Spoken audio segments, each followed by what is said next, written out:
Well, good afternoon, everybody. John Hunt here from MarketingPlanGuide.com with another free marketing plan Q&A session.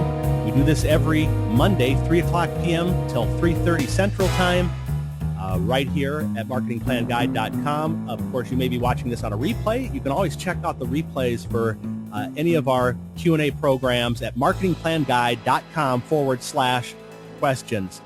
Let me give you a quick overview of the purpose of why we do this, and that is to allow you to ask any questions related to creating your marketing plan. And that's kind of a broad statement there, so we've got all kinds of different ones lined up for today. I actually had several questions come in regarding web and web development, and this one actually was one from last week, which I'm going to get into, and then I may touch on some of the others that were submitted today regarding website development, and I'll do my best to do that. And if we don't get them thoroughly answered, or if you have a follow-up question, feel free to always submit that when you register for the webcast in the next week. So, and again, marketingplanguide.com/questions is where you register for that. All right, our first question: do I have any guidelines for web development costs? Now, that's a huge question because there's many aspects involved in developing a website, and costs. I mean, I've seen websites done for under $100, and I've seen them done for multiple $100,000s of dollars. So I'm going to assume that most of the people watching this are probably in the middle range somewhere. But what I want to touch on to help maybe bring some clarity to this question is what I call kind of the components of setting up a website. And these may be totally foreign to you. These may be very simplistic. But again, with a wide audience listening and watching today, we have to be able to address those. The kind of the four components of setting up a website are domain registration, domain hosting, which is separate than registration, and we'll get into that in just a little bit, the initial site design, and site maintenance. And so first of all, domain registration is fairly easy to do. There's a zillion places to do it. You just go in, and my recommendation to you is don't pay more than $10, so that shouldn't be a big part of your budget. But what you should do when getting a domain is really trying to find something that helps you in either on a keyword basis or with your unique selling proposition as part of your marketing plan, really something that's going to set you apart from your competition in this arena.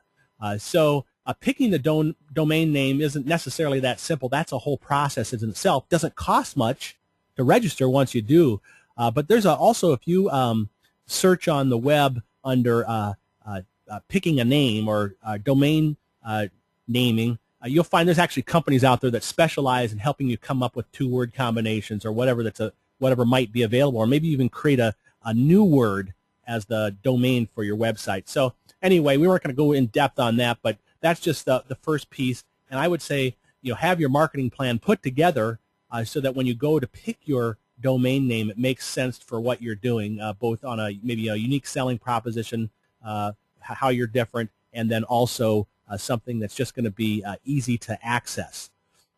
Okay, so quite often people's domain is hosted at a different location, at a server where you actually build the website. I'm not going to get into too much technical stuff here, but you want to be able to have a website that's a hosted solution. If you're going to host it somewhere else, you can have your own servers, but I really see the trend these days going away from a self-hosted website on a server, say in your office, just because you don't have the redundant backup capability. Cloud computing using, like, for example, Amazon S3, there's all kinds of different new solutions for hosting your website where you do not have to rely on keeping a server up and running. But lots of reputable hosting companies out there who will take and just park your domain, and then you can engage it, put a website on it, and so but the thing is, a lot of times people say, hey, I've registered this domain, but they don't necessarily have hosting, so make sure you have that. Okay, hosting is a monthly fee. There's a wide range out there, but for most websites, you don't need to spend less than maybe $15 a month to give you everything you need bandwidth-wise and reliability-wise to host a site. Okay, here's probably where we're getting a little bit more into the meat of the question here is initial site design. And this is, I think this is where the bulk of your cost goes in developing a website.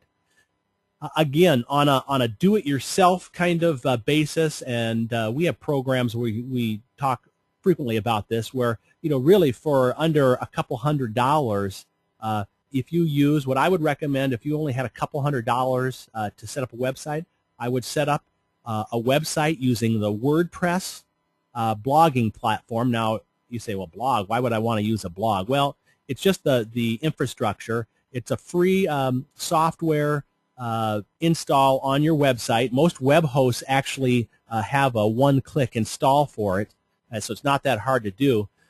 And then the nice thing about WordPress, other than being free, is that there are a lot of themes out there that are free, and then there's some that are maybe $50 to $100, where if you buy these themes, you can put them right on your site and basically have the shell of a website already built. Even some high-end websites are built on this WordPress platform, and one of the nice features of a WordPress platform is everything is editable using a web browser. So again, you don't need special software on your own personal computer. There's a one-time software install on your web host, but you can make all your changes right from your web browser. Now, I've seen, again, websites that can be where companies have spent $20,000, $30,000, $40,000 creating nice websites using this platform, and that's fine, because the other aspect of site design is really, how do I make it pretty? How to make it look good? How do I make it have user functionality in it? And that comes probably with working with an experienced web designer, or maybe in your own experience of going through websites. What I tell people, if they don't want to hire a designer, go out and find a bunch of websites you like and mimic some of the attributes of those websites. And again, you may need to find someone to help you do some of this stuff. You can go to places like rentacoder.com and elance.com to help you get that initial site set up.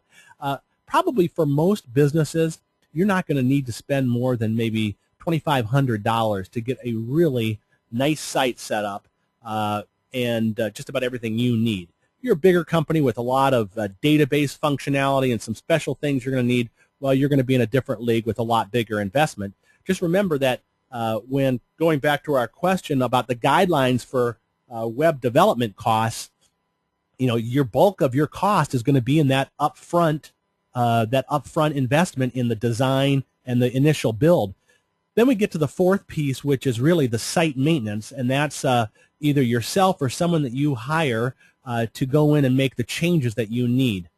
The other nice thing about building something on a WordPress platform is that not only can you make the changes yourself via a web browser, but the search engines really like having websites that are built on this blogging platform, because they are used to taking results of blogs which are refreshed regularly. So the search engines know it's a blogging platform, so you're going to get a little bit of extra credit if you get the right plugins to your site. And plugins, I guess I should mention without getting too techie here, are, again, mostly free things that you can get to add to your WordPress install, which will allow you to do things, for example, search engine optimization with very simple ease. You can put in your title tags and your description and keywords right in a way that doesn't make you have to do HTML code.